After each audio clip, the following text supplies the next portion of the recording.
Yeah, I used to go to every one of those 64 funny car shows, and I mean, you remember going there, and we'd line up 64 cars on the racetrack and start all of them at one time with a jet going down between all of them doing burner pops, with Shrewsbury going down the return road the opposite direction doing wheel stands. And that was the start of 64 funny cars. And nothing but funny cars and jets and wheel standers ran till 1, 2 o'clock in the morning. And people would sit on the guardrail with their coolers and watch the cars go by. And there would be so many of them on the starting line. You'd start the car, you could not see the racetrack. And as you rolled forward, it was just like a wave. It would part and you'd do the burnout. And you'd back up and they'd close up again and then just touch the car as you went forward. You know, I had a guy, you know, reach in one time, had a joint. Hey, you want a hit before you go? You know.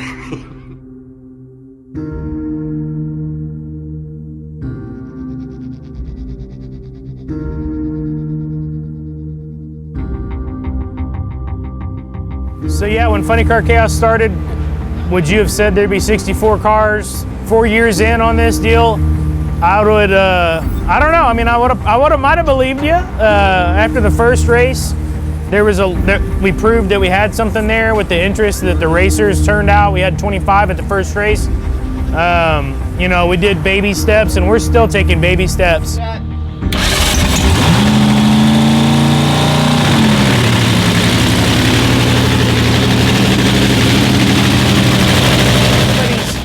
Really excited, and to walk around and see the people walking around and the guys shaking hands that maybe haven't seen each other in 5 or 10 years. You know, that's what it's all about for us, and putting funny car racing back on the map and having fun. When you realize the fact that you're the first person since the legendary Bill Donor to have 64 or more funny cars in a race, racing in one class, what does that mean to you?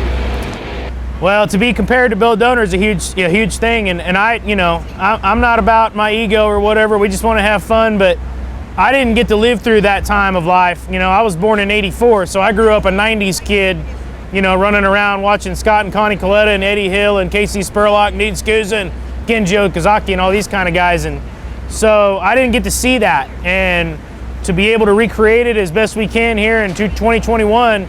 You know, it's an exciting feeling.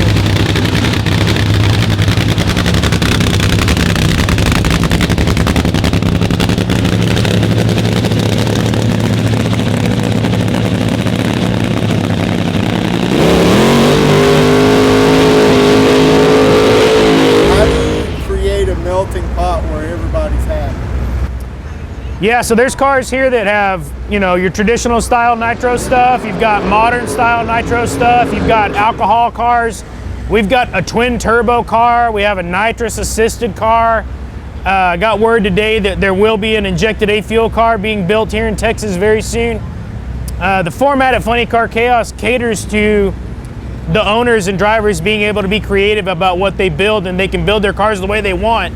The ladders and the structure of the point system and the elimination ladder with the separate fields of 8, it can make a nitro car and an alcohol car run side by side, and that's what we want to provide is side by side racing. But we also want to provide a platform where a guy who wants to be a funny car racer can build a funny car how he wants to do it and still be competitive where he's going.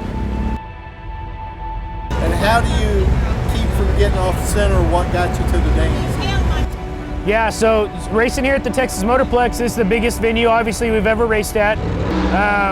That means a lot to me because I'm a Motorplex kid. But the Funny Car Chaos is built on grassroots racetracks, so that's where the rest of our series is going to hold its events. But being able to kick off the first race of the year here at Billy Meyer's Motorplex is great. We obviously needed the room. We obviously need the fast racetrack for the power that the cars are here have brought, and we're excited. You know, we're not in a transition. We have no desire to transition to a full national event track schedule. That's not going to happen. That's not why we built Funny Car Chaos. We enjoy going to the grassroots tracks, putting on funny car shows for grassroots fans at places that they can never see a nitro funny car run. at that track that they live next to and that have lived 5 miles away from for their whole life. You know, we like bringing our show to tracks like that.